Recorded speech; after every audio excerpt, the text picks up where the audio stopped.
Alrighty, welcome back to another episode of the Lookout Podcast. My guest today is the incredible Laura Ward, who had a long fire career and amazing stories. And this the birth of this podcast happened at the Putt this year, which is very cool. So thanks for coming on. No problem. Yeah, we met at the we met before, but at the end of Putt this year, we started talking and telling stories with a couple other folks, and led to some laughs and some memories.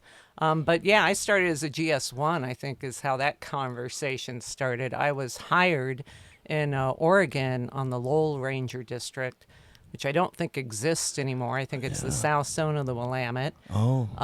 And I was a GS1 on a hand crew. And when I got interviewed for that job, and it was the only job I was interviewed for in the Forest Service the entire time I worked for them. Oh, really? The only time you ever got interviewed? Yeah, and then and I finished like 35 years later, so I always thought that was kind of funny that there were other applications, just no other interviews. But that is where I started, and I stayed on the Willamette for 5 or so years. I think they hired me in '86. Oh, wow. And I was 20 years old. Oh, dang. And then had a son in '87. Jake is our oldest son, and he is 36 this year. Oh, wow. And stuck with fire, moved districts to Rigdon, was an engine captain, ended up on the Umpqua, and then had two more kids. Our son Logan is 32, and I'm really hoping I get their ages right. Yeah. And our daughter Aspen is 31. Oh, nice. So had a couple of kids while I was at the Umpqua. I'd moved there into a 7 fuels position, and after our daughter was born, I took a position as a AFMO. Ops and fuels. It was one AFMO combined. And I went to TFM. And I stayed on the Umpqua for, close to 11 or 12 years. So 15 years in Oregon. And then my husband and I moved to Montana in 2000 on the Lolo National Forest. He went to the hotshot crew. He had been a hotshot in Oregon on the Wolf Creek hotshot crew. Oh, cool. He was assistant soup there. He took a detail to the squad leader position on the Lolo hotshot crew, and then I took a FMO job at 9 Mile Ranger District. Oh, nice. So we did that gig for a couple of years with 3 kids and both of us in fire. Presented some challenges in 2000. If your listeners were around, that was a really busy fire season on the Lolo. Yeah. And that was my first. Man, welcome to the forest. Yeah, yeah. It seems to always be a little bit of a trial by fire in this gig. Yeah. And then I stayed at 9 Mile in that position until 2010. And then I moved into the fire staff position on the Lolo National Forest. So it was the first time I had to drive into a city to work for the agency. Oh, I had a 5-mile commute before that, and close to where the kids went to school. And then they were older and out of school, and ended up coming into Missoula and working out of the supervisor's office. You put it off for a pretty long time, though. That's a good accomplishment. That was the goal. I think I was only motivated to put in for the job because I was afraid of who would get it. So, let that motivate you to apply for positions in management. Yeah, I was going to say, that's been a common theme, at least in my experience in the Forest Service, where so many people really enjoy the position they're in, but then they don't want someone else get in the position to run the show above them, and so they end up putting it in to kind of keep it from happening. And yeah, I felt pretty strongly that forced. the Lolo was a really good forest, and we grew really good firefighters. They had good fuels backgrounds, good aviation background, good experience with the hotshot crew if they had a chance to detail there. All of the districts were relatively busy districts, or they went and supported each other at least if they weren't having fire activity. So, yeah, it was a good forest to land on. I enjoyed my time on the Lolo. Yeah, absolutely. Yeah, and and I think everyone knows this, but like even thinking about it out loud, it's crazy that all the fire resources right around Missoula, like you said, the Lolo shots, the Missoula district, the Helitack crew, the DNRC, and then and smoke jumpers. Smoke jumpers, the fire center, the fire sciences lab. Yeah. And well, it used to be MTDC, now it's NTDP, right, too? Yeah, and Northern Rockies Coordination Center. It really is a hub of wildfire. And Yeah. pretty funny, we didn't know that. We kind of moved to Montana blind, and we ended up at 9 Mile, just right outside of Missoula. Yeah. And we took a gamble things would work out for Jim, and they did. And back then, I mean, like, you could probably Google stuff, but, like, it wouldn't be that great of a search because it just, like, I don't even know if Google was really going around in 2000s. More like Yahoo time, wasn't it? Yeah. So you wouldn't really get photos of a place back then, because now you can Google it and get photos, and like the 9 Mile Ranger Station, for folks listening, if they've never been, it is beautiful. Yeah. So you guys landed. I had no idea where I was landing when I took took it blind. I was actually commuting to detail on the Siskiyou when I got the job offer, and I just said yes. And I hope my husband agrees. Yeah, that's awesome. Oh, that's great. So he knew you put in, but he didn't know. Yeah. Oh, wow. So he was kind of ready, but not for sure yet, huh? Yeah, I'm pretty sure he was on a fire assignment. Oh, really? Yep. Oh, man. But the cool thing about probably being fire folks and probably your age, you're just up for anything. So you're like, sure, change the scenery. Let's go do it. Yep. We knew we were ready to move. We'd been in Western Oregon for a long time. Yeah. Man, yeah, good change of pace. Yeah, Western Oregon's beautiful. I've never really spent much time there, just kind of more passing through for fire. But I always wanted to spend a little time there, and maybe down the road might be more of my retirement gig, and just taking this old beast out there to the coast. Yeah, we enjoyed Oregon. I will say, the last 15 years of the career were probably easier than the first 15, just because of having kids, working in fire, trying to get the qualifications. It was before, which I don't even know if FPM exists anymore, Fire Program Management, where you have to have certain qualifications to even apply for a job. Oh. So that was challenging back in those days, because there weren't a lot of women, or there were women, but maybe they weren't partners with another firefighter, and they didn't have so many kids. So juggling that in the early part of the career, I'm glad we were young. Yeah. And it got easier because, like, by the third kid, Jim was able to take paternity leave. And that wasn't the case with Logan, our second kid. Yeah. And when Jake was born, that just didn't exist at all. And at that point, when that was 87, I was single. So the support network there was pretty limited. Yeah, that's what I was wondering. I guess to set the stage for the listeners, that night that we were sitting in the in the Airstream for the putt and pull, and then McClay Schulte was sitting where you were sitting. I was sitting a little more to my left, and Benji was kind of sitting right about here. And I didn't know. I mean, you've been in fire for a while, and I should have known better, I guess. But I didn't know that you were a boss for both those guys. Yeah. So like when you came in, it was like a big kind of eruption in the trailer, and I was just happy to see you. Because I hadn't seen you forever, and the putt and pull was a big reunion. And then you're like, so there I was. And they go, it's an awesome story. I was like, oh, Laura, you're amazing. And then, those guys are like, you got to get on the podcast. And so I've been really excited about this one. And that story is, I don't know if you want to share that one, but that's a great story. That's why I loop back around. The guy who interviewed me for that GS1 job, the only interview I ever had in the Forest Service, his name's Ross Williams. He worked in Region 1 also. Oh. He was the FMO up at Lincoln for about the same time I moved to 9 Mile. Oh. So our careers kind of traversed each other the entire time, but he interviewed me for that GS1 position. I got it. That was when I was 20, and then I came back and I was pregnant the next year. So instead of putting me on the fire crew, I put formaldehyde down toilets and campgrounds. That probably wasn't a good idea either, but that was the job they had for me, so I took it. Yeah. And then after Jake was born, which was in June, 6 weeks later, I went back out on the fire line.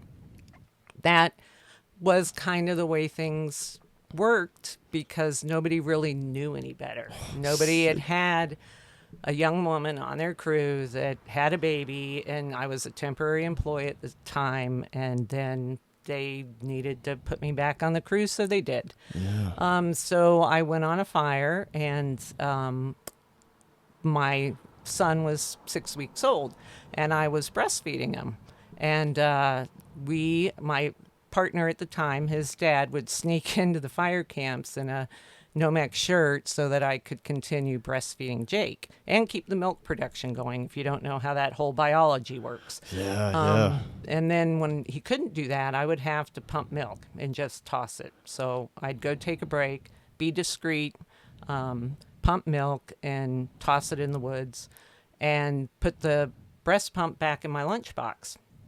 And Ross saw the breast pump in my lunchbox one day. We were on a fire on the Wanima National Forest, so wasn't able to tie in with my partner, see Jake, and continue breastfeeding. So I was pumping twice a day and taking relatively long breaks to do it. So I can understand where Ross might have had this thought. Yeah. But he approached me at one point on the fire line after one of these breaks, and he accused me of smoking pot because he had seen the bong in my lunchbox. Oh, man. And I was a little hormonal at the time, so I kind of let loose on him. Yeah, don't blame you. And yeah, pulled it out of my lunchbox, got in his face, like, you want me to show you how this works? But it was just an unusual situation for him as a crew boss and a brand new supervisor in the agency. He was as kind to me as he possibly could be. But yeah, he thought I was smoking pot because I had a breast pump in my, and he knew I had a kid. He knew the whole story. Yeah, so I'm just oblivious to what a breast pump looked like, I guess, And Pretty much. And he loves it when I tell that story. I think he's in Hawaii right now, or maybe in Washington. Oh, is he? He should be retired too. We're the same age. Oh, nice. So he would have retired within the last 3 to 5 years. Oh, man, congratulations, Ross. Yep. Yeah. And I was hoping to make it to his retirement party, but I don't think he wanted me to show up because he was afraid I would tell that You story. didn't want that story getting out? Well, now it's out. But like I said, a lot's changed. So Yeah. now we're more accommodating, I think, to young women who are starting families. And young fathers are able to take paternity leave, That's which is huge. a huge thing, especially when you're growing a family. Yeah. It was difficult, but I think the agency's really done a good job of making it more accessible for young families to feel like they're supported. Yeah, totally. Because, like you experienced 6 weeks after childbirth. Mm-hmm. Well, and you have a 6-month-old? Yeah, I have a 6-month-old right now. And a 2-year-old? And a 2-year-old, yeah. Yeah, so you got to be there for your partner and your kids, too. Yeah, and I was going to say, there's not a lot of great education out there for anybody, but especially for guys when you go through, human anatomy. You get through the basics of reproduction, but you don't really understand, the hormones and all the things that the female body goes through before, during, and after childbirth. And that's, with my wife, I was like, man, I wish I had a little more info on this. We didn't, we covered every bit of the, urinary system, from the kidney to the nephron or whatever it's called, the whole track of water in and urine out, through your whole body, and the intricacies of your eyeball and, all the little bones in your ear and all the little things, right? But we didn't, and I don't know, maybe just don't have time for it, but it's it would be nice to cover something like that, that part of the child reproductive system, because I think it'd be great for everybody to know, here's what to expect, you're going to have this big dump of hormones after your, baby comes, and then, when your milk comes and all these other things that happen, and Well, and as a new mom, you may be informed or not either, and it's different for everybody. totally. And it is, that's if everything goes well. You're healthy, the pregnancy goes well, the birth goes well. For people that have complications, I respect that it can be a lot more difficult. Totally. Yeah, and even milk production too. I mean, Yeah. that's such a finicky thing. So that's a battle in itself, just keeping it going, because you take a break and your body's like, oh, we're not doing this anymore. So shuts the system down. Yeah. So you keep going. It was smart and hard though. And then for other folks who can't produce at all, then that's a difficult challenge that they have to work with and find a formula that works for their baby and all those things. Yeah. Holy cow! I mean, there's way more to it than I ever knew. Yes. And then it's the greatest adventure in life, right? It really is, Having yeah. a 'Cause, family. yeah, you feel like you're doing pretty well. Typically you got a career going. You may have a house and all these other things kind of set, and then you have this experience, and it's holy cow, I don't know anything. It's so humbling, and it's like you said, but it's great. Everything I've done life-wise seems to humble me, even if I feel like I'm really prepared. You know, like fire, smoke jumping, track, college, all these things. You know, and now fatherhood. So. Well, and I felt very fortunate when I was eligible to retire. Felt I had done the service I could do with the agency. Our first grandchild was born in the May after I retired, so I was available to help her parents when they went back to work and build a good bond with our granddaughter. And that was really cool. Fortunate to kind of come full circle back around. Yeah, I'm hoping to have the same thing. Like it's funny. It's really far down the road for me, but it's like, man, I want to because my mother-in-law has been huge, like such a great help for us, and it's like, man, I want to be able to do that. If my kids ever decide they want to have kids, it's so I don't know. It's just great being around kids. It's a whole different feeling, especially when it's yours. And one of my friends, he had kids earlier on. He told me like it's different, when you have kids, because I had young nephews that I was helping out with, and I was like, oh, this is great. And he's like, it's even better when they're yours. Yeah. and he was right, Yeah. Because everyone can be a little pessimistic, because there's always that like, great thing about when they're not yours, you can give them back at the end of the day. It's like, I don't feel that at all, Well, now it's been quite some time since we've seen Hallie as our granddaughter, and she's going to do an overnighter this weekend, and we're really looking forward to it. Oh, great. Yeah. So, yeah, it is. It's okay to give them back, but you do start missing them after a while. Oh, yeah. My daughter's going to have a hard time getting rid of me. If she ever decides to have kids, I'll be around all the time. She'll be like, go home. I'm like, I'm being here for you. So, yeah, I mean, I was glad you were willing to have this conversation, because I think for a lot of the young women I worked with later on in my career, when they started families, no matter what the situation was, whether their partner was in fire or not in fire, some of them moved into dispatch, which is also a very demanding job, and takes long hours in the summer and can be stressful. And not that rewarding.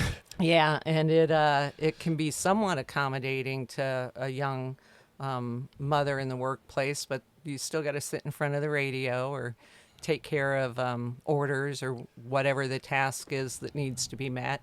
Yeah. And then a lot of them moved out of fire. I've had a few women I've been close to since I've been on the Lolo that moved into prevention, stayed with prevention, moved up at the forest level after they started their families, and still some young women that are in dispatch that came out of fire crews or hotshot crews and went into dispatch once they started their families. Yeah. So there are avenues if you feel like your body isn't ready to go back on the fire line, or you as a mother aren't ready to go back on the fire line. Yeah. I don't know, and maybe you can answer this, Luke, how well we're doing that with the fathers. I don't know, because that was kind of the thing when I was younger. Especially smoke jumping, like the support for the fathers and paternity leave, I don't think was there maybe when I was smoke jumping, I don't think. At least the paid paternity leave. Yeah, you would have had to take in your annual leave. Yeah. So the paid paternity leave kicked in a few years back, and that's been really nice. I was able to take that, and so that's handy. But like, man, I don't know. It would break my heart sometimes when I come back to the jump base, because there'd be like truck full after truck full after truck full of like kids and families waiting for the bros and to get their stuff unloaded and get in the truck and go have family time for that then 2 days. And sometimes less depending on what the need was, because if you were a spotter and we were thin on spotters, you might get your 1 day and then come back, and that was like, I wasn't even close to being a father at that point in my life. I was like, "Cool, that seems rough," Well, and that's pretty much what Jim experienced, because when we started our family and we were young, the Forest Service was going through a downsizing, and he wasn't in fire at the time, and we made a decision for him to get back in fire because it was going to be the most stable employment in the agency. So, and he got back into hot shotting. He'd been on Redmond hot shots prior to that. Oh, nice. On a detail.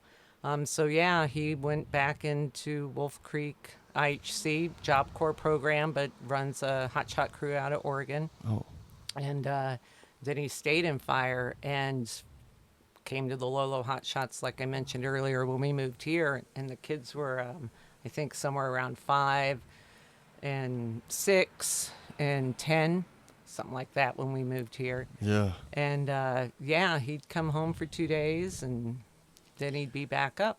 And then when I started doing incident management teams and we both were in management, it became a real balancing act. He did incident management teams also as a division soup, Yeah. and rotated through with a couple other colleagues on the district he worked at. And I worked as a division soup on a team in Region 6. And then when I got here, I started pursuing operations section chief.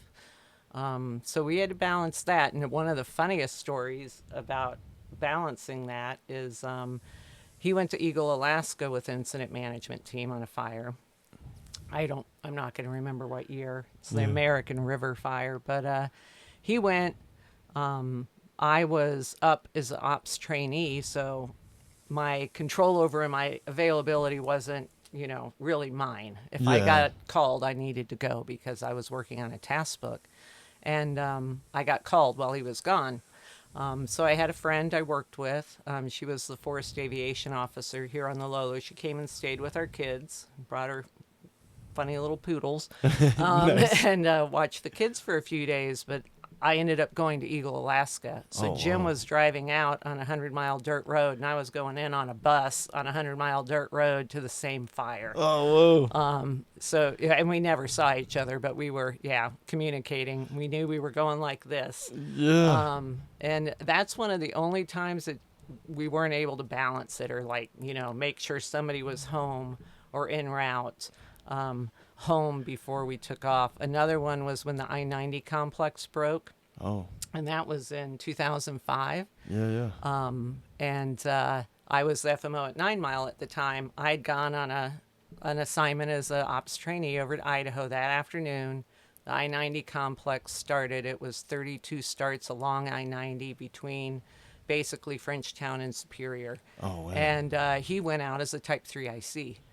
And I got a call from however old Jake was at the time, like scared to death. Oh. Because we live off the 9 Mile exit. So they're seeing big columns, dad's busy, mom's in Idaho. Yeah. And this is when I knew the agency had really changed. I turned to my IC and I'm like, I don't care what you say, I'm leaving. You have to go. And I was the only operations section chief with the team on that fire. And they have to have they're supposed to have all their positions filled. Yeah. Just like any crew too, Yeah, right? To with fully keep your qualified. status. And I'm like, I don't care what you say, I got to go. And he was very kind. He's like, I understand. Let me get you a driver. Huge. You've already been up and you're going to have to go through I-90. Yeah. So yeah, there were a couple of times there were challenges, but usually the people around us helped us as a family work through them. We always, I think, felt like we were able to get the support we needed to bridge those gaps. Totally. And that's kind of, to me, like just I'm a little bit of a history buff and been reading more of the older fire books. And it seemed like when the agency started, it was a lot more family central, I guess, because you were like Sula Ranger District, for example, like there's a lot of pictures of that where it was like all these families are in these photos, and it's like at the work center, and it was a ranger station then, but it's like in the middle of nowhere. Your family had to live there too, so they like took care of you and your family, and then for some reason it got we lost that along the way, because like when I first got in, it didn't feel like family was definitely family second, like hard second. I think the nature of fire in particular changed over the course of decades. I will say, back in the day, there weren't a lot of women in fire. So the women were, the ones staying at the government house, supporting the family, taking care of the kids. And the guys were going off on the fire. When I was hired, the agency had gone through something that I don't know if anybody remembers anymore. It was a consent decree out of California saying they had to reach parity with women and men in the workforce because they were discriminating against women in the workforce. And that consent decree came down, I think, in 82 or 85, somewhere in there.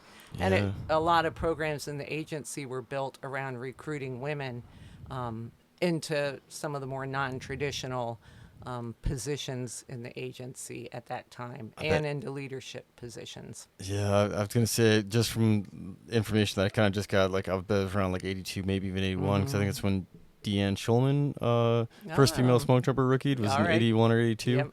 and which would make sense. Yep. It's funny because I was talking to Kim Maynard, who was the second, her and a rookie sis, I think, were the second Yep.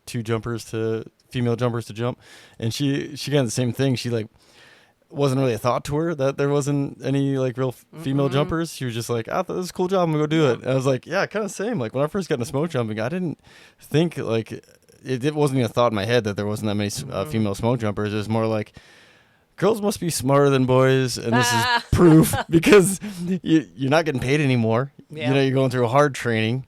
There's not really much benefits if you get to a cool title. You know, Yeah. like you're beating the crap out of yourself through training, and then you're having to work harder on a fire and haul more stuff off the fire typically, you know, and like traditional smoke jumping is you haul everything that you brought with you off, Yeah. which is over 100 pounds typically. And so it's like, I don't get paid more, but I got to work harder. So I just figured that like, it's like, oh, girls are just smarter. That's why I do this job, you know? And, but yeah, it's kind of funny. So that must've been around that like 81, 82, like you were saying, when that, what'd you call it? The consent decree, and it Consent came out decree. of California Region 5. Oh, but gotcha. it affected the agency as a whole. Yeah. And I can't say I was aware of it when I interviewed for that GS1 position. I still can't believe you're the only person I ever met. I think that was a GS1. But it, I would say the programs the agency had built around addressing that court order, basically, I definitely was benefited from that. Oh, which is Because, great. yeah, they did hire and put a emphasis on hiring more women in fire, especially. And the first fire management officer I worked for at Rigdon was female. Oh, nice. And she went on to become a district ranger and a forest supervisor. Oh, really So I good. certainly wasn't, I mean, I didn't graduate high school till 82, so I wasn't one of the first ones that they brought in to address that consent decree, but I would say I definitely benefited from it. I would also say I know there were 5 women at Rigdon Ranger District, now the South Zone of the Willamette, that were hired around the same time, and I'm the only one that stayed with the agency in fire management. Oh, yeah. Just probably Yeah, getting married, having families, and went Yeah. into GIS and Priorities left the change. agency. Yeah, like I said, just not really having that support in the fire world, Mm-hmm. and it's important to have a diverse group of fire folks. I think I think so. like not only for conversations, because a bunch of dudes. Like as I've been on all dude fire crews, and I think the agency's better about treating families because they have more women in the workforce. yeah, I think that helped the evolution of, and some laws that were passed by Congress. I mean, the Family Friendly Leave Act and the amendments that have happened to that have really benefited fathers and mothers. absolutely. Yeah, it's been huge. But yeah, I think that diversity is really important. And I do think it has lessened over the last probably decade. I saw it while I was still working, and I retired at the end of 2019. And I just saw fewer and fewer women in fire in general, and fewer women in leadership roles in fire. When I came to the Lolo, there were 5 FMOs, and 3 of them were women. Oh wow. There were leadership positions in the SO that were female. There's still 5 districts on the Lolo. There's 1 female FMO. Oh wow. Out at Superior. And yeah, we just, Like you said, just not the retention.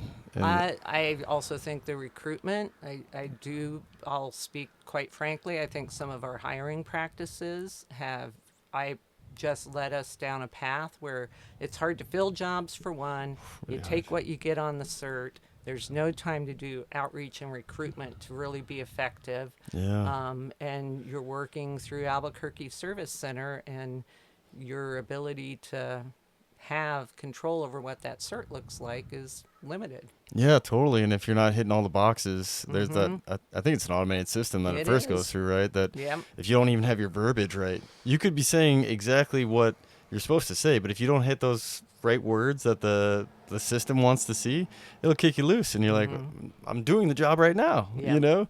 Yes. Yeah, it's very frustrating. And then I think one thing I want to tack onto that too is the role model thing. I didn't realize when I was really younger, but probably being a guy, like the first exposure to smoke jumpers was Man Gulch. My dad read Young Men and Okay. Fire when I was very young. Like the first family hike was to Man Gulch. Okay. So like, I was already like, oh, here's guys doing this job, and I think that kind of put the bug in my brain. But like, as a female or any person, if you don't see someone that looks like you doing a job, you might not associate that like, oh, that could be me someday, Yeah. So I think it's very important to have those roles filled, with females so that like people like my daughter, if she wants to do it, she'd be Yeah. like, oh yeah, I can be like Laura Ward, and go do this leadership role, I think it's really important to have that. Yeah. I appreciated that the fire management officer I worked at Rigdon was female because she knew or she understood. I had a young family. Well, I had one child, Jake, and I was single. Yeah. And so I was very motivated, and I was what's called a permanent seasonal. I was Oh yeah. that then. I was very motivated to get a promotion, get on full time, get benefits. I had things I needed to take care of myself and my son. I was gonna say bigger than you, know. And Yeah. she played an important role in, letting me know, yeah, you have the skill set to apply for this fuels job on the Umpqua. And it had a career ladder, so it was a 6-7, which was uncommon back then. Career ladders are very common now, but they weren't then. No, I don't think even really when I started. There was no fives on the whole B-Bar-D. No Yep. perm fives in any program as far as I knew. And Mm. like there was this, I think it was a Fuels 5 in Lincoln. It was like the closest one to home, and I was like, and it was a battle to get it, and it was usually people had way more qualifications than a 5, but there wasn't that many perms, and like you said, the ladder positions didn't exist, so Yeah. it makes it tough. I'm so glad they have those now. Yeah, I think it's a big, I think it's a draw for candidates, applicants, to one, be able to be mobile if they are or work remote, and then to have a career ladder for them. Yeah. So they know there's a future. Yeah, the future Um, thing, right? Because, I mean, how many people do you know that were just seasonals and they're like, well, I put in and, for a couple of years, nothing, so now I'm going a different career path. It's pretty easy to get derailed. Like and I'm wondering if that's kind of happening now with some of the female population. I have a feeling it is because some of the female firefighters that I worked with, a lot of them, kind of started bumping the ceiling just like all of us, got bottlenecked at like the 6 or 7 or whatever it was a couple years ago. And they're like, well, I guess I'm kind of go nursing and get some more free time. I was like, yeah, I don't blame you. or better pay. And better pay, yeah. Benefits.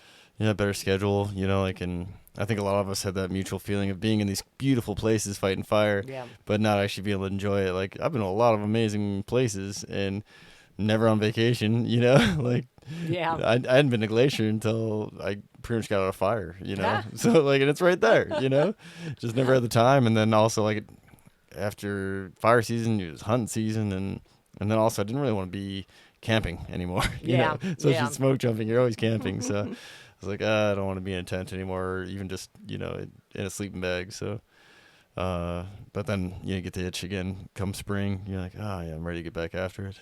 But I don't know. What do you think that we're not seeing as many females in these leadership roles? I do think lots of industries and agencies are dealing with a hiring problem. Yeah. Where they just aren't able to fill positions. I mean, you see it when you look just at the service industry. Everybody's trying to hire. So I do think pay may be part of it. I do think the expectations as far as availability of the job may be part of it. I do think as far as specific to being in leadership, some of our hiring practices, again, like I mentioned earlier, it's not just at those lower grade levels, it's the higher grade levels too. You get 2 people on a cert for a fire staff position. we could certainly do a better job of recruiting leadership in our incident management teams Yeah. if we had the pool to draw from. When I was a ops section trainee, there was one other female ops section chief in Region 1.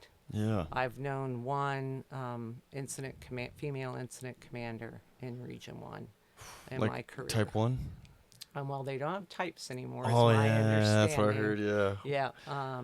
And Was it Diane Hutton? Yeah. Yeah. Yeah. Because, like, that's the only one I can think of. Yep. And I worked with her when she was in the big hole. And there have been a couple others nationally, especially Type 1.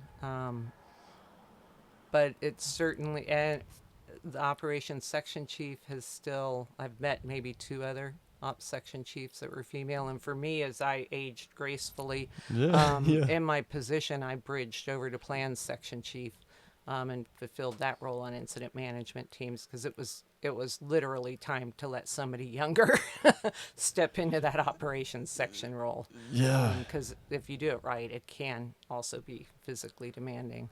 I was ready to do sit reports and make an IAP for somebody. Yeah. But I did enjoy bridging over to plans section chief. It was just a different tempo and a different role in an incident management team. Yeah, totally. So I think it's like anything, it's complicated. Why aren't there more women in leadership roles? There just simply aren't that many women in fire in the agency at this point to draw from. And I do think it comes down to our hiring practices. Yeah, I think you're right. And I would imagine it's probably the generation coming up with me would be at that level, should be at that level right now. Because, like, a lot of my friends and mentors that I came up with are, do you know Joe Sampson? Mm-hmm, I know Joe. Yeah, worked with him on Diane's team. Yeah, totally. Yeah, so he was one of my first mentors in fire, and he was an engine foreman, they called him back then. Yeah. When I started. So now he's got his own team and stuff. Yeah. So between me and him, I'm thinking age wise we're not that far apart, and even in the Butte Jefferson where I was working, I'm trying to think I think we had 2 gals, on the whole crew back then. Yeah, succession planning is a big part, not only for those incident management teams, for fire as a whole, but also for the agency as a whole. And we are talking mainly about fire. The agency as a whole, I mean, every time I have this conversation with anybody, I got to remember there's no career ladder in rec. Yeah. There's no, the other parts of the agency, timber and engineering, their ability for succession planning has just really been hindered tremendously. Yeah, totally.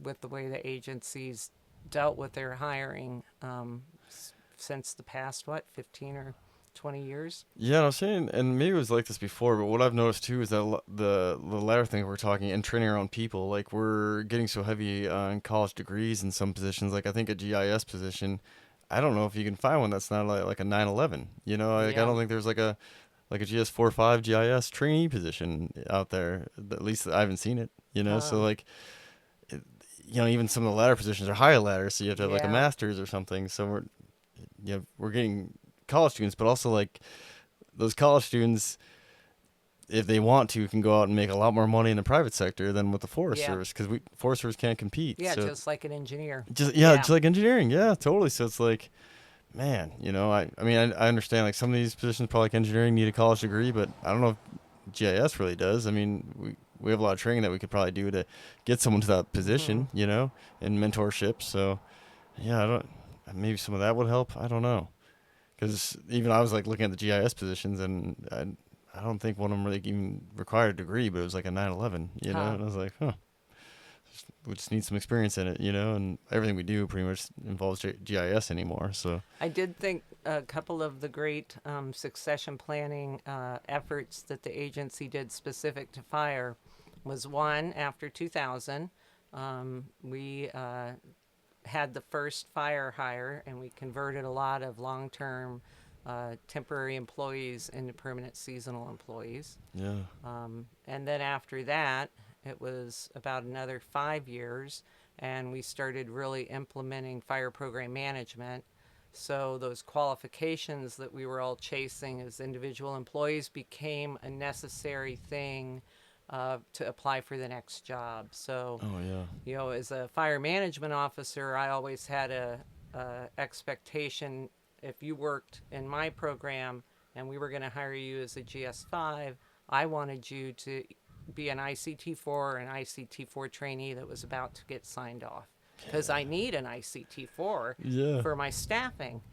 And also, as the fire management officer, I'd make sure and help get you the experience, get you what you needed in your task book so you could get that ICT4, whether it was on my district or somebody else's. Yeah. Well, that became official with fire program management. So even a fire management officer at a district had to be a current ICT3 and or a current division supervisor, and I think a current burn boss too. Yeah, CRXP2. Yeah. Yeah, so having those qualification requirements along with starting to build the career ladder when we first started Fire Hire, and I did an assignment early on before Region 1 went to Fire Hire, where I went to Region 4, took some folks with me, and we assessed their Fire Hire to see how it might affect us if we Yeah. were going to do that. And the report we wrote was, it's probably going to affect diversity, without a doubt. Yeah. Oh yeah. Because it was limiting our certs, the candidates on the certs. Oh. Applicants were getting, like we talked about earlier, disqualified early on for bogus reasons. Mm-hmm. So that, wasn't a favorable prognosis. But when we first started Fire Hire here in Region 1, and the fire staff on the Idaho Panhandle was actually the lead for that, and I'm not dropping names in this, but you'll figure out who it is. Anyways, that started really helping us with successional planning, because we had career ladders, we had qualifications requirements. There, after a few years, we actually started being able to get those certs. We'd get vast certs. We would be able to still use student hiring authorities, so we could actually do some really focused outreach and recruitment. Oh yeah. If there were people we wanted to try to get. So yeah, there are things that work. The agency as a whole, I think everybody that's had a long career with them will say this: that it goes in cycles, and we'll probably see the Forest Service cycle back around. Will it ever look like it did before we centralized hiring? And no, but there are things that can be done even with that system in place to address a more diversified pool of employees, Yeah. and do a better job with succession planning. Yeah, totally. And tag on that a little bit too. Like you were talking a little earlier too about some outreach stuff. Is one of the big complaints in the Region 1. It's not like a really big complaint. It's just kind of like I guess complaint, but it's more of a, hey, why aren't we doing a better job with our social media? Because you see like the National Park Service, who has what seems to be a lot more freedom, and they're doing these funny posts, and I think it's probably helping their recruitment, and and they have funny ones, and they have these cool stories that they do, and it seems like they have a whole team that's got way more freedom to post on like Instagram and Facebook and everything, and they got a ton of following and big traction. So it's like, like, is there like a Women in Wildfire Week or something like that we have? There are Women in Wildfire programs. I'm no longer familiar with I can't remember either, but like current ones. If we had something like that, like Women in Wildfire Week, and then we could actually do a better outreach with our social media stuff, I think that would go a long way, because that was like kind of there's public affairs folks and partnership coordinators there. Yep. That's how I ended up there in this Region 1 like conference thing that we did last winter, and it was great, because that was more like the suggestion was like, if we could kind of free up a little bit more social media use, and let people kind of run with some things, and not have to go through all the hurdles. I think that's like, I don't think we really have like a one for the Forest Service, and if it did, it'd have to go through like OC, and it would just take forever to get anything out, I think, is kind of what the story would be. So if they could streamline a little bit more, and even if it's still went through OC, just have like a main person that would like help filter and edit, and you could kind of go back and forth to something before it got released. Yeah, if you're gonna plan for succession, you're gonna have to go reach them where they're at. Yeah, exactly. With the times, like we're all the youth are younger folks, and it's on their phones. And we still have firefighters retirement, so we're gonna see another wave of people when they reach 57 or 55, leaving the agency. Yeah, especially if that buyback happens. Oh, is that in discussion now? The union's been trying to do it for a little while now, and that's kind of what I'm holding on to. And they won't exempt fire? What you mean? Oh, they've done buybacks in the past, and they've said you can't do it if you're fire. Yeah, that's or law enforcement. Oh, really? Yeah, because I heard that existed like in the 80s. Yeah. And so if you were in the Forest Service during the 80s, you could buy back that chunk of time, and then once the 90s or something, it was gone. Mm-hmm.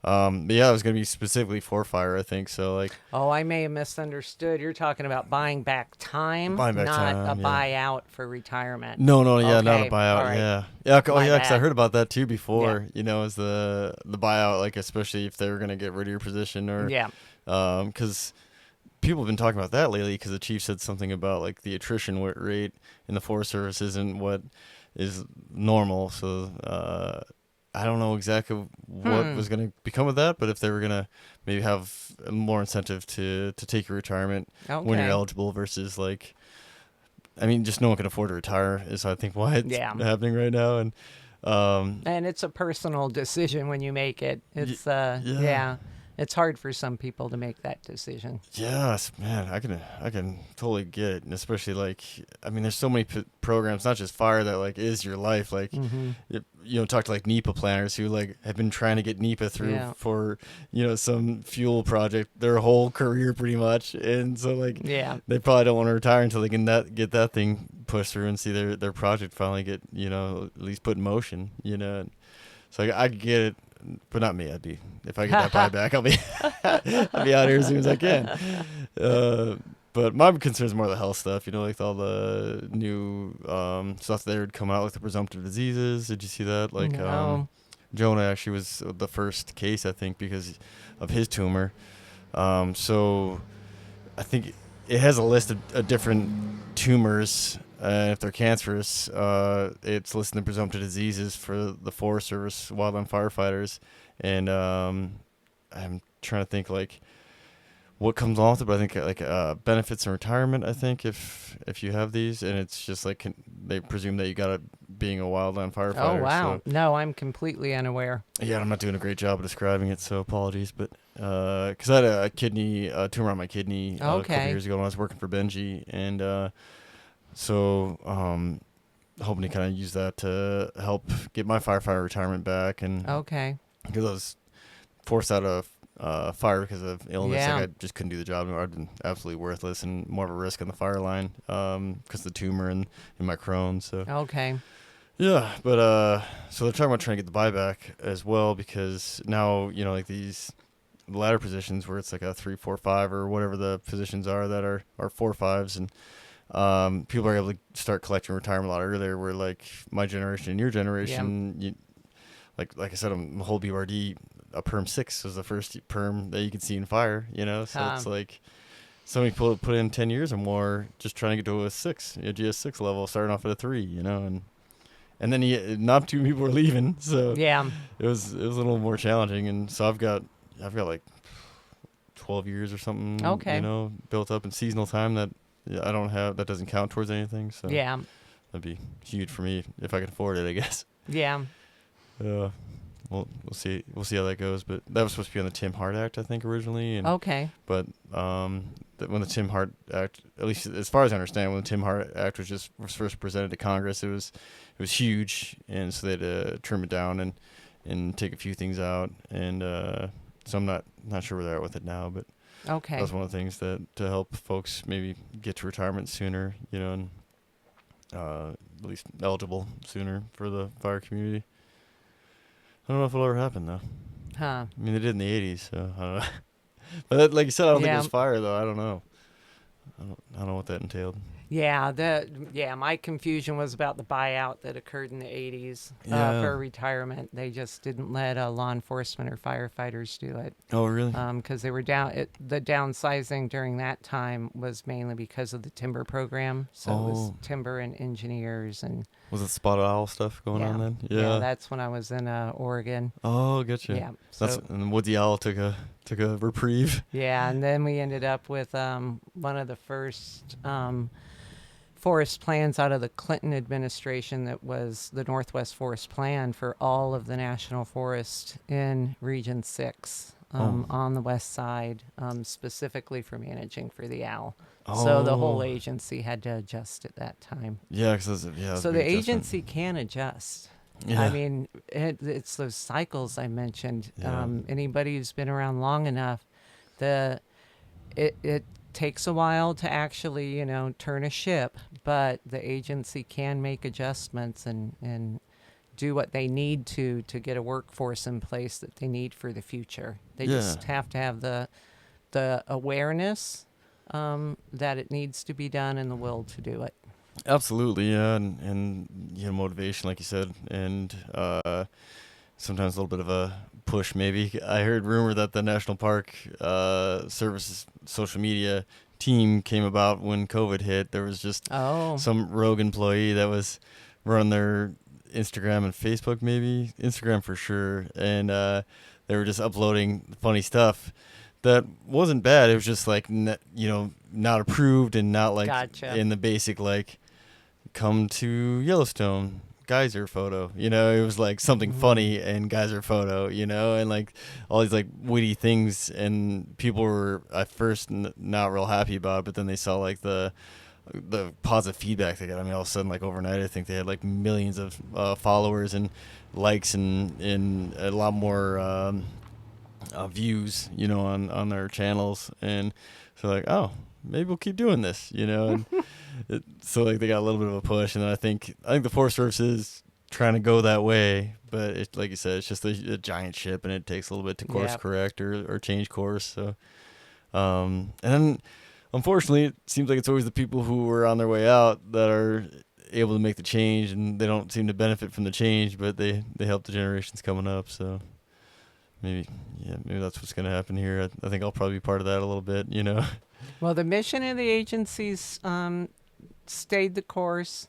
I certainly believed in the mission while I worked for the agency. I believe in public lands. I think it's one of the greatest ideas this country's ever had. Yeah. I believe in access to those public lands for our employees as well as for our public. Totally. And by access for our employees, I mean give people a career ladder, give them opportunity.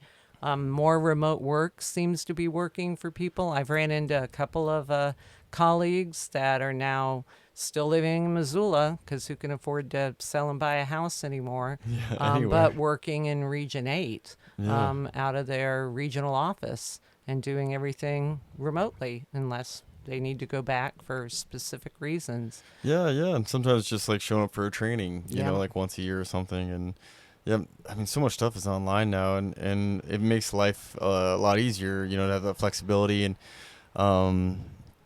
even if you could, work from home a couple days a week, I mean, that's... And especially, again, if you have a family. Yeah, 100%. And, I got the opportunity to do that with my detail, and I didn't even realize it, but, like, that was when gas had really spiked, and, I mean, it's still up there, but, like, it was the initial, so, like, it... I mean, it was kind of gradual, so I didn't really notice, like, the dent it was putting in my wallet every, month or whatever. But, like, once I was home for my 120-day detail, I was like, holy cow, I got a lot more money. Yeah. And I think that goes a long way for even our employees at the agency and their home life, if they can afford to do maybe more stuff because they don't have to spend their own gas to get to the office every day, And there are those positions that do have to show up every day 100%, where those accommodations can be made. And if employees can move into that type of work setting during a phase of their life where it would be helpful for them and the supervisors are open to it, it'll help with retention. Yeah, it'll help with that employee's career development. as well as their personal life. Yeah, wellness, their mental health. Yeah, and the like you said, where it can, and I always kind of wondered, like, I mean, everyone knows that fire beats you up pretty good, after a long career, and especially like, I don't know, I'd have to really think about all the hot shots I know, and if I think about almost all of them are blown out knees, because all the weight they're carrying and all the hiking they're doing. So it's like, if we could kind of, if you want to stick in and that's your lifestyle, by all means, but it'd be nice to see like a path where it's like, all right, you put in your 10 years, beating the ground up, like now it's, here's another avenue, like in a training specialist or something, like to where. It's funny you mentioned that, because the hotshot crew that I said my husband was on, Wolf Creek Hotshot Crew. Yeah. I was on that as a squad leader, and myself and Connie, and she was the other squad leader. But we had a 55-year-old, I think that's how old he was at the time, superintendent, Richard Aguilar. And this was quite some time ago. He's long since retired, but that man was never going to not do that job. Yeah, totally. Maybe if he'd been offered a position, if his knees were hurting him, he would have taken it. But just made me flash to like someone like him in a suit position. Try to get Borg to take a different job. Oh yeah, totally. Yeah, and talk about the fire stuff. Like he really kind of explained like his family dynamic and stuff to me, and it was interesting to hear like a different side of somebody who's, like you said, more like Borg, who's he's flathead soup until he can't kind of deal, and but he has a great balance on like what he does with his family and the time he has in fire, and he's like, they all know if the more fire dad gets on, the better Christmas is. So and then the more fun they have in the off season. He talks about like how then when it's not fire season, it's family time, and that's what we do. And it's like, that's why our family was big into skiing. Totally. We didn't get on the river very often, but we were seasons pass at Snow Bowl every year, and kids in freestyle, and had lots of fun on the local hill. Yeah, totally. So kind of find that balance. My personality would be kind of tough for that, I think, but I'm older now with kids, I think so it's different a little bit, I think. I don't know, I think I just see the sand coming out of the hourglass a little bit more now. I'm tickling 40, so I'm like, trying to get all the time I can. But when I was younger, I think I was more of a practical thinker, where I was like, this provides for the family. I'm going to go fight fire, and then, the family will be good, and then I get, doing my career and have that balance, and kind of try to get a harmony going as best I can, with the work-life balance. But now that I'm older, I'm like, man, like we were talking before, like remote job and stuff that's, because also I can see that, my one kiddo's 2, so in 3 more years she'll be in kindergarten, and then it's like that's when the time starts being less and less, because they're in school and sports and start becoming their own human and their own person, and not as much time with me, so I'm like valuing that time already, because I can see it coming. Maybe I'm a little dramatic with it, but it's funny you mentioned that, because when our granddaughter was born, I mentioned I had retired, so I was able to help out. But it was also COVID, so Jim was working from home. Our daughter was living with us and going to law school here at the U of M, but doing it remotely. Oh, awesome. So everybody was home. Yeah. So everybody got to hang out with Hallie and watch her learn to crawl and walk. And and that made it a pretty unique time. If you're going to find, a silver lining in COVID, maybe time with family could be it, depending. Yeah, right? Depending. Yeah, exactly. I know a lot of people that were like not as happy with that, But the same way, like you got almost like a old school tribal feel to it, where you got the whole family together, and I don't know. It just seemed like time slowed down a little bit during that period, and that's something that kind of how this came to be. Like I was talking to, do you know Sarah Doring? Yeah, I know Sarah. Yeah, so I was talking to her, and we were talking at the Man Gulch thing, and about how like fire folks are kind of more introverts. I'm just generalizing, but my basis for that is, well, not only myself, but like every time a news camera comes out, everyone's just like, nope, you know?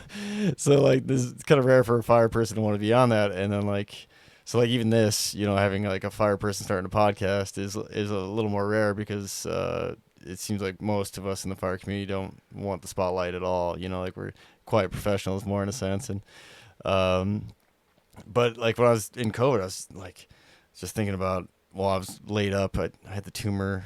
Maybe I had the tumor right. I had the tumor during, but I didn't know about it, I think, until like after COVID was over. So I kind of had like a longer period of getting laid up because then I was on light duty until I could get surgery, and I had to go to Mayo Clinic. It was kind of a big deal, but had a lot of time to like sit around and think about things, and there was also like we lost a few people between when I jumped and when you probably knew Ed Lynn and Margarita Phillips, and you know like they went really fast. Yes. Like all of a sudden I saw Margarita at the jump base. The next thing I know, she's gone. Like, and they were having like that was quick. That was it was nuts. Yeah, so sad. And she was she was a soup at the Great Northern when I was on the Great Northern the first go around when I was a squad boss for him back in 2012. And hearing some of the stories then, I was like, holy cow, you know, what a tough lady, you know. And she was running ultra marathons then, and she was getting us all advice about if we wanted to take the smoke jumper path, and I wanted to. So I was like, you know, trying to sponge in all the information, and all of a sudden, like, I want to say it was like a 75th anniversary for the jump base or something. I don't know if that's right, but it was, you know, there was some kind of anniversary for smoke jumping, and it was at Missoula Jump Base, and I was a jumper at the time, so I hadn't seen Margarita since 2012, and it was like 2015 or something maybe, and 2014 maybe, I can't remember, but like, it was like her and all the smoke jumper gals that were there were going to have a little girl party at the draft works, you know, and I was like, oh, very cool. You know, I was like, I wish I could be on a fly on the wall for that. You know, I'd love to hear these stories. Is my thought even back then, not thinking about something like this, because I didn't really know about podcasting then. But then all of a sudden she was gone, and then all of a sudden like Ed Lynn was gone. I don't remember which one first, but I think it was Margarita, then Ed, and then like we started losing more people that I had known that had like these great stories of them coming up in fire and experiences that died with them. And I was like, man, I remember like being on Willow Mountain Lookout and just thinking about those kind of people and just being like, man, someone needs to get that, you know, that information down. And I was talking to Tanner, the Lookout, and then he had no interest because he has a music career he's following. I was like, and it was kind of like one of those why not me kind of moments, like someone needs to do something about this. And it's like almost like the supervisor thing that you want to be the supervisor so you don't get a bad supervisor. It was kind of that situation. Like I didn't really want to do it, but I was like, man, so many good stories and great folks that have come through the fire world and big brains. I mean, we downplay ourselves all the time. I was talking to I feel like now I'm name dropping after but you know, I was talking to Jason Ramos about this, like, man, we're always just kind of downplaying what we do and you know, just like ditch diggers in the woods, but like really there's a lot of highly intelligent people out there in the woods, you know. And I always felt like I was definitely on the lower end of the intelligence spectrum when I was on fire crews. So there were so many interesting, intelligent folks I was working with, and really enjoyed that aspect of fire, you know. Yeah, I think all the colleagues I've had over the years, the best fun is usually with the ones I've done the most challenging fire assignments with. Yeah, totally. And gotten through them, scathed or unscathed. But yeah, it was that camaraderie and the communication and the understanding of each other that really made the situation end well. Yeah, totally. And it brings out, I don't know, the funny or the best. Best, I don't even know if it's that real accurate of like what it brings out in fire folks when it's in a shitty fire situation. Yeah, there's a real humanity there. Yeah. I was talking to a few folks about that, like where, you know, you'll be holding, you know, and then 2 a.m, you know, and just like sitting there staring, you know, into this fire that's not doing a whole lot, and you are running on no sleep and busting your hump all day. and all of a sudden someone will say something that is maybe not that funny in a normal conversation, but like at that time it's the funniest thing you ever heard in your life. And then all of a sudden like everyone's laughing and joking, and like those moments are so priceless, and not everyone gets to experience that, know. There are a lot of benefits to the career in fire management, and I believe that's still true. And the people you work with are one of the biggest benefits. Yeah. And then for me, it set me up in retirement to do something different that's challenging and interesting, and lets me interact with emergency managers in other countries. You're just saying. Hey. And go work as a technical advisor if they're dealing with specifically wildfire events. And in some of those places, their FEMA, like our FEMA is literally brand new, like maybe 6 months old. So they're still figuring out how to just organize around emergency management and disaster and risk management. So it's easy to bring something to the table to benefit them. Oh, that's very cool. And especially having like a long career like you have, and having that knowledge to be able to see people probably like, oh, that's awesome, thank you. Like that right away. You're like, oh, yeah, it's just kind of the world that we all grew up in, but it's like to them, I heard that happen with other natural disasters. Like they would talk about our incident command structure and how fast we can set up an ICP, incident command post, right? ICP. Yeah, in the wildland world. And so that, like all these other agencies were wanting to adopt our system because of how efficient it is. Yeah. And so you getting to share that is super cool. Because I never knew outside the U.S. that it was function, but I knew like with hurricanes and other, natural disasters, they were trying to implement some of our systems because of how good we are doing it, So that's really cool that you're going. Is it year-round then, or? I'm doing it part-time. Oh, gotcha. So that I have control over my availability after, not having control over my availability for numerous decades. Yeah, it's the downside. But so it could be as much or as little work as I wanted. But, the point is the career is what set me up for that. So if I'd worked for a different agency, done something other than Wildland Fire Management, this opportunity that really came to light in 2019, like 6 months before I retired, it wouldn't have looked the same, that's for certain. Yeah, it's kind of funny, and you probably, well, let me know if you've experienced this, but I've experienced it, especially like being a little older and having a little more maybe like introspection, but like things seem to kind of opportunities seem to come like when you're ready almost, like, yeah. Like I'm kind of, referring to this a bunch, but like even like this, like as a young smoke jumper, I wouldn't have the patience for it probably, Yeah. And, I don't think I would have done it justice if I would have tried to start this back then. Because once in a while I kick myself. I'm like, man, I should have started kind of planning my exit strategy a little earlier, and maybe started this hobby, and then it'd be going now, and I wouldn't have to work, have this as a hobby. This could be my main job, which is the goal, It's like, it just seems things, seem to work out in the time frame they do, and just like your newfound work, if that was presented years before you retired, you're probably like, not quite ready yeah, yet. exactly. Like, it sounds interesting, but I'm kind of good right where I'm at, kind of deal, and so it's interesting how life kind of has that like flow to it if you kind of take a step back. There's something else I was gonna ask you for. Just to tag on that too about like the community, like the Putt and Pull, where I got to know you a little better. So I think before I'd ran in passing, but you were way above me on the food chain, so like I was probably nervous to talk to you. So it was cool because you're retired fire. I just recently gotten out of fire, and being able to talk to you and your husband, and I'm older now, and not as like a nervous little firefighter guy anymore. So it's like, still a little bit intimidating, because you've got an awesome fire career. So, but it's great to have these conversations and be able to like hang with you at the Putt and Pull. Like everything's winding down. I'm just breaking this thing down to bring it home, and like you and And you McClay. couldn't get rid of McClay and Benji and me. Yeah, and then CJ popped in, and Clint, Yeah. Mendenhall popped Yep. in, and it was great. It was like, man, that's what I want to kind of recreate, is that fire kind of hang with something like Oh, this. I remember Benji and McClay, Schulte, Hyphen were saying we should just get around a table and you should have this conversation between numerous people that have worked together in fire. Absolutely. Because then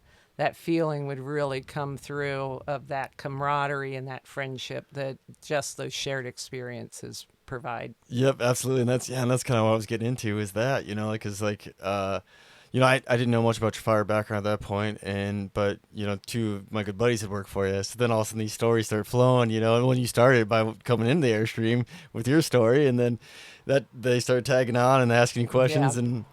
and it was great, because I was just sitting back and listening, and I was like, yeah, this is part of the reason why I got this going, and then CJ came in, and Clint and everything else, so it was great. But that kind of family that lasts out of Wildland Fire is, I guess, really my long point I was working into, is why I think folks should get in Wildland Fire. I've been there for a while, like with the tumor and my health stuff. I was like kind of not really, cheerleading for the Wildland Fire world, because I was like, I'm broken. But now that I'm like taking a step back, I'm getting my health back, and having these conversations with you, and being at the Putt and Pull and these fundraisers, and just getting back to like what made me want to be a Wildland Firefighter in the first place, really was the excitement and the community. Yep. And then getting back with the community and re-engaging in a different capacity has been awesome. So like, Well, I grew up in Dayton, Ohio. I didn't even know who Smokey the Bear was, and I moved out west when I was 18. Yeah. And I don't think I could have planned a better career and opportunity to have a family. I mean, I met Jim on a fire crew, so pretty much fire management is why I am where I'm at today.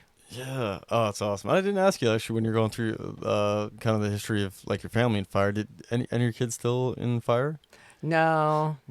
They Jake is in Bozeman, our oldest, and Logan is here in Missoula, and our daughter's here in Missoula, Aspen also. Oh, nice. Yeah, they all chose different fields. Yeah, it's kind of hard to have the generational thing, I think. There's a few of us, that seem to be like second and third generation. Mm-hmm. But I think the generation that maybe followed us up, or, like saw, I don't know how much time it takes in your life, and Yes, maybe thought our different kids of it. have shared that with us. That's what I was Yeah. thinking. Yeah. They all found their own path, and they're all in good places, and I'm really happy for them. But they also saw how much we worked, spent away from home, and how we had to really work to try to balance things. And sometimes, we weren't successful. Balancing isn't. It doesn't happen all the time. No, it sounds like you guys did a great job, though. It's just. Well, the state didn't come and take the kids away, so I think we did just yeah, fine. right. Yeah, they're all functioning, and Yeah. everyone's alive still. Yeah. So it's a huge plus. Oh shoot, I think that's about all I got tonight All right. for you, Laura. Unless you got anything else you want to share. No, I appreciate you taking the time to talk with me. Yeah, thanks. And actually, you kind of cued something I was going to say. So last thing, final message or note, I guess, is the roundtable thing with Hyphen and you and Benji. Like, that's definitely a teaser I wanted to kind of throw out there for one, if you'd be up for it. Oh yeah. And you should put some thought into you have a big enough network. Put some thought into those groups, and do the supervisor and this was my first job group kind of thing. Do the smoke jumper thing. Get some themes around that. I think people would really enjoy hearing those free-flowing conversations from some of the bigger characters that are out there. Yeah, totally. And I guess on that thread, do you think it'd be good to even do like a females in wildfire and have like a almost like a panel of gals who've been in the agency or been in wildfire? Get someone young, someone old, and someone in the middle. Yeah, and just have them kind of talk about their experiences. Yeah. And I think it'd be great too, and great for the listeners to kind of hear it from all the experiences, and like you said, different programs, jumpers and hot shots, propellers. Yep. Yeah, I think that'd be good. Well, cool. Well, hopefully that'll be to come. Your 'cause I like next the idea. project. Yeah, next project. Well, thanks again, Laura. All I right. really appreciate you. Take care. Yeah, you too, and everyone have a good night. Appreciate you tuning in. All right. Bye.